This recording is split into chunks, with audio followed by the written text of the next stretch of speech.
It's for if it takes long enough, it's for YouTube, which it looks like it's gonna take a while to read through everything. All right. Oh, look at that resub. Thank you for the resub, Slow-Mo. Welcome to This Week at Bungie. This week at Bungie, we revealed Season of Dawn. There's been a lot to learn. Did you miss any of it?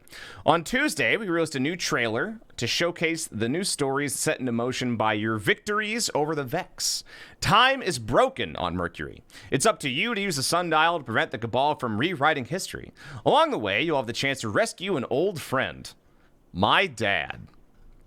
We followed that up with a live stream packed with additional details on what to expect from Season of Dawn. Didn't get a chance to watch it live. It's okay. We taped it on VHS for you. Is not available on Laserdisc. Sorry, everybody at home with Laserdiscs. HD DVD is obviously going to be the superior format, so just get one of those. You can watch it here if you don't have a VCR. We know you want to plan your best gameplay sessions, so we consider the big beats for Season of Dawn into this handy dandy calendar. So for those who didn't see us yesterday when it was tweeted and stuff like that. So first off, launch day, this coming Tuesday, Season of Dawn Pass. There'll be the new PvE mode, the Sundial, and specifically it'll be the Sundial, new rule, the Hollow Voice. It looks like there's going to be more bosses that we fight throughout the season, culminating in Inotam Oblivion's Triune, and of course the Empyrean Foundation, which I don't know what that is, but I might be hating it. But February 4th, I might go insane. We'll see. Have to wait and see. Oh boy. For everybody who plays Destiny, there is going to be the new artifact, the Lantern, the new Solar subclass updates, which we saw a preview of recently. Illumination is coming back as a permanent game mode. Reprise of the D1 map Rusted Lands, and Tangled Shore and Mars Obelisks Open. I don't know what those are, but they're right there. Oh, there's the other two. Sorry, Nessus and EDZ. So Mars, Tangled Shore, Nessus, and EDZ have 4 obelisks. Or 1 of 4 apiece. For some more quick details about what to expect next season, check out the Season of Dawn page right here on BungieNet. There have also been some spicy videos showing off Solar subclass changes coming to Hunters next week. So this video is actually fucking awesome, by the way. I never thought about combining the changes this way to where they throw down a trip mine, right? And then there's the new knife where it sticks somewhere and also remote detonates to just blow somebody up that way. But that looks very fun to do. I don't think I saw this one.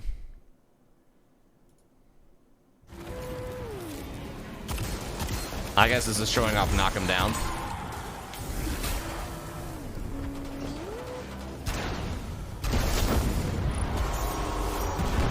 That was a lot of extra damage.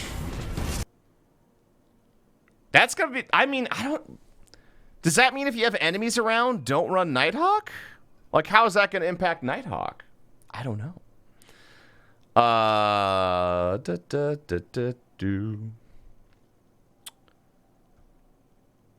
So this is the new knife.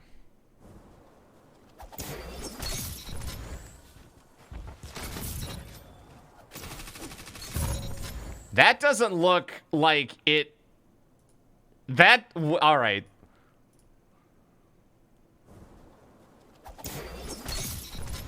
It looks like that comes out really quickly.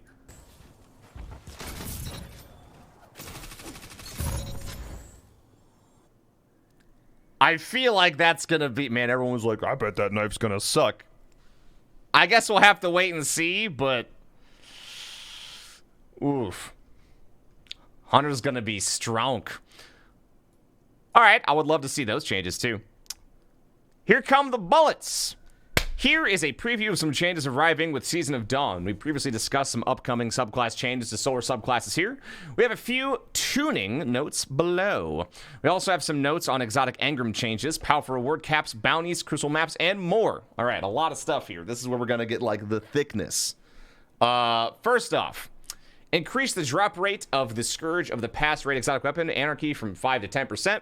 The exotic engram and the faded engram have been collapsed into a single new exotic engram item. When opened, it awards a new exotic if any remain to be collected. Otherwise, remains a random piece of exotic armor. Note, contents are still class specific.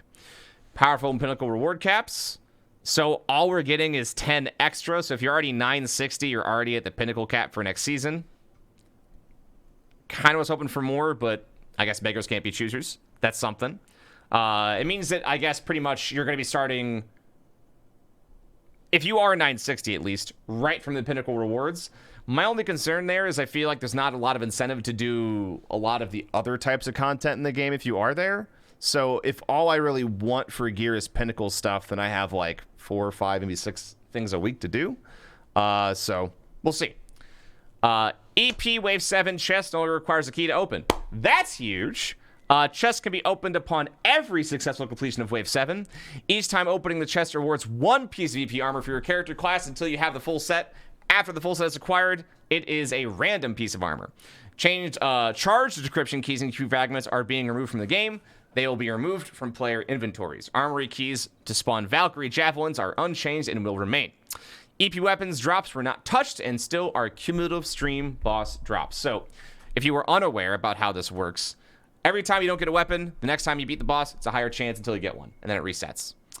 Weapon mods. The cost of slotting weapon mod has been reduced from 5,000 to 500 Glimmer. Fixed an issue where A to 1 could grant duplicate weapon mods. Repeatable bounties have been added to the gunsmith. Woo! Does that mean that you can farm enhancement cores now? Or is that just for experience? Because I would like to be able to farm for enhancement cores. And then I want to take a shower in like a Scrooge McDuckian vault shower of enhancement cores. Thank you, Bungie. Merge Strike, Crucible, Gambit objectives in the Gust of the Weekly Bounty. Field calibration to a single objective that shares progress from all sources. Thank you. Removed Valor/Infamy and Vanguard tokens from field calibration, as there is no longer a requirement for any of these linked activities. Added new mode-specific daily Crucible bounties, 1 per day, selected from a full-time playlist and active rotators. Reduced the completion requirements of several daily and repeatable Crucible bounties. Removed grenade and melee bounties from the Crucible bounty repeatable pool. Code of the Missile, Middle Path. Base damage got a 500 damage increase, so 18%? No. Yes. Ish. Increased in-flight damage from 100 to 200. Slightly increased amount of time you have in the air after activation.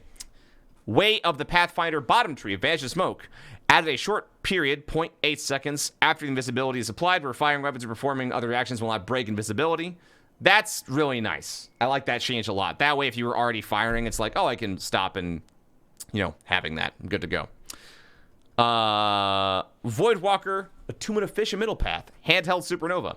Adjusted grenade charge time so it lines up with the animations and FX to make it feel more consistent to activate. Yeah, it's happened a couple times where I'll have it almost ready to go and I'll throw it and it's just normal ass grenades, so hopefully that's good. Crucible maps. Rusted Lands. Added Dead Cliffs, Legical Retribution, Solitude to appropriate playlists. Removed Respite, Equinox, Echo, and Vostok from all Crucible playlists. Yes! You? Just gonna go into MS Paint. Just gonna, hold on, just gonna wait. Just gonna go into MS Paint. Just put that right there. Gonna go ahead and, let's see here. I can just draw it. Just gonna draw a really wide can that you might put garbage in maybe, and then we're just gonna wait. How can I grab it again? Wait. Select. Bam. You come with me. Go in the garbage. No one likes you, Equinox. What's in store? The past couple of seasons of Destiny have brought a lot of change to the Eververse as we look to how we support Destiny in our own as evolving world. Today, we'd like to talk about some of what we've heard from you about Season of the Undying and outline how your feedback is going to impact Season of Dawn. Silver-only content. Offering some amount of Eververse content for silver only is part of ensuring we are able to fully fund our ability to keep creating and maintaining Destiny and supporting the team that makes Destiny. That said, we agree with you that we'd also like to see a higher ratio of items will be available for Bright Dust. By the end of Season of the Undying, around 50% of Eververse content will have been offered for Bright Dust. In Season of Dawn, we're going to make it around 80% of Eververse content available for Bright Dust at some point during the season. We've also heard you say you want to know what will be offered for silver only so you can plan what you are interested in buying. We agree that providing transparency is vital to making informed decisions. We plan to share on social every week what items will be for silver only during the season as they appear on the Eververse store. That seems kind of fair. I know a lot of people still really hate this. I know people want that number to be 100%. All I can say is this is my personal opinion. You do not have to share it. They are a company that has no extra support aside from us players. MTX is the way they make money. They make more shit, keep the studio afloat. I'm all for it. But I know a lot of people absolutely despise the idea of having to spend any amount of extra money.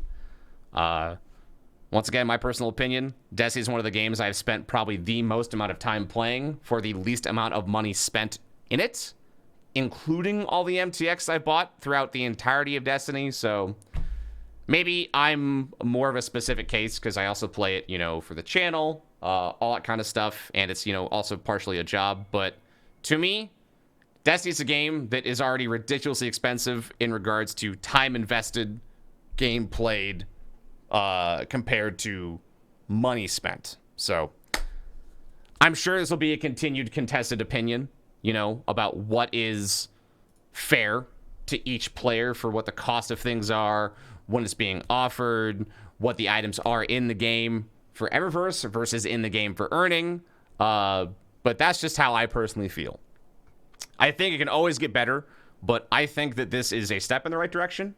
I still think that we get a lot of shit inside of things like the Season Pass now. I know people don't really think about that sometimes, but think about like Season of the Undying Pass. We got 2 full armor sets, one being an amazing ornament set. One I didn't really like, a couple weapons and a bunch of stuff in there too that then got put into the game for us to farm them. Granted, that was kind of rocky at the start, but there's plenty of it if you want to farm it out for the entire season.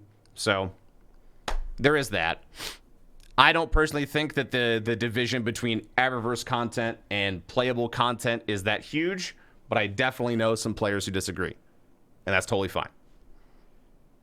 There you go. Bright Dust economy, because I feel like I wanted to talk about that because it's something I see on Twitter and Reddit all the time. So I really wanted to take a moment to just chat about that. Speaking of Bright Dust, in Season of Undying, we changed Bright Dust from a pay and or play to earn currency to a play to earn reward. We want all players to be able to acquire a selection of their favorite Eververse content every season just by playing the game. And we've been keeping an eye on the Bright Dust economy in Season of Undying with this in mind. In Season of Dawn, all dawning weekly and repeatable bounties will award Bright Dust in quantities equal to the number of awarded from Strike, Crucible, and Game of bounties. Oh, 200 per weekly and 10 per repeatable. Crimson Days will do the same weekly bounties as this event does not include repeatable bounties. So I wonder if that means, because you can get 4, 8, 12, I think it's 12,000 right now per week, per character. So 3,600 Bright Dust, and I guess if you include those, there'll be an extra probably 400. So it'll go from 1,200 to 1,600 a character during that stuff. So 4,800 a week. It's like one exotic. It's not a bad change. It's a good change. Duplicate purchase prevention. The Eververse store no longer permits purchasing an item that's already in your collection. Hopefully this makes it more clear to which items you have purchased, and it will keep you from spending silver or Bright Dust on an item you already have. Thank you. Because that's really annoying when I want to, I have to pull up. Usually this is what I do. I throw up dim, as I say as it doesn't load. I'll typically go to, I think it's vendors, and then I will click uncollected items, and this is how I typically know what I do have or what I want to spend my Bright Dust on. I would like to be able to not have to do that. I would like it to be able to be shown inside of the game. That way I don't have to go to a secondary website to know what I should or should not spend Bright Dust or silver on, right? So yeah. Looking ahead, We're always looking at your feedback. We're going to keep being open with you on how that feedback is woven into our overall goals for Destiny and for Bungie. As we're planning for future seasons, we're also thinking about the types and themes of content offered through Eververse, as well as the role of cosmetic content as a reward for achievement. We're committed to continually and thoughtfully adjusting the Eververse store to ensure it's balanced and optional part of Destiny player experience, while also ensuring that we can support the team creating and evolving Destiny. Please keep the feedback coming, and thanks for all you do to support the team. Boop. It is shopping season. You might be thinking about what's on your own wish list. Here's a fact that might help you make an informed purchasing decision when it comes to Destiny. On December 10th, the digital deluxe edition of Shadowkeep will no longer be available. Season of the Undying is almost over. Season of the Dawn begins soon. The longer time progresses, the less value you'll be able to derive from the offering that includes all the seasons we're deploying this year. So we're going to stop selling the bundle. If you still want it, you have a few days left to grab it for 25% off. Retail participation may vary. Ghosts of Exos Past. This is the player support report. Season's fleeting. Currently, we're in the final week of Season of the Undying. In Destiny 2, all players should be aware that after the season comes to an end, some activities and loot sources will become unavailable. Here are some notable callouts. Undying's free and premium season rewards for including the Ariana's Vow. The Catalyst quests. Hold on. Please note the Ariana's Vow as Catalyst will become obtainable through alternate acquisition paths in a future release. Players who have already obtained and begun this quest may complete it after the season ends. Stay tuned for updates. Okay.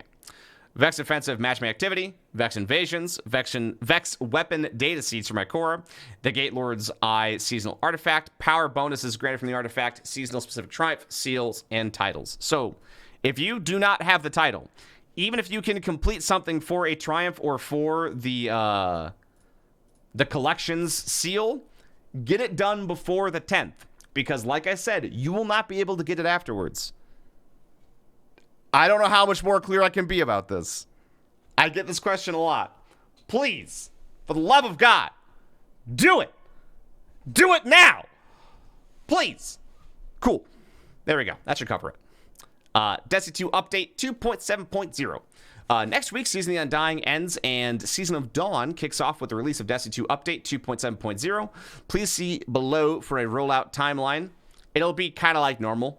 To where you're going to have 3 hours ahead of time, maintenance starts, goes offline, update rolls out an hour later, so that way you can start downloading it.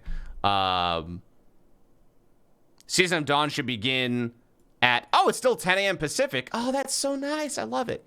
I thought it was maybe going to be at 9 a.m. Pacific, because that's when the reset is, but I guess we're going to roll past the reset a little bit. Sick. So that's noon for me, noon Central Time. That's when you can start playing again. And then the maintenance will be over an hour after that. So I imagine probably around 11 Pacific, DIM should work if you use it. Should be playing the game, all that stuff. Invitation notifications. Today we'd like to announce an upcoming feature that allows players to disable clan invite notifications in-game. Thank Christ, because there is some bad ones. Starting with a 2.7.0 update, PC players will be able to disable these in-game notifications by going to Settings, Gameplay, Clan Invite Notifications. When this feature is disabled, players no longer receive Clan Invite notifications during Destiny 2 gameplay. Players on other platforms can expect this feature to arrive at a later date. Please note that all players can already disable Clan Invites entirely if they so choose by visiting their BungieNet profile settings. I will probably do that. But yeah, there's people who like to spam with inappropriate clan names. And not like, haha, inappropriate. More like, ones where... those kind. You know what I'm saying, chat. Movie times. I've heard about this video. I haven't seen it. But it's supposedly a pseudo documentary about basically when Last Wish came out, from stuff beforehand to that. Glad beat everything without dying. No surprise there. There's nothing left to say. You have your mission. It begins next week. Use the sundial to repair the timeline and save an old friend. Also, is this a cat?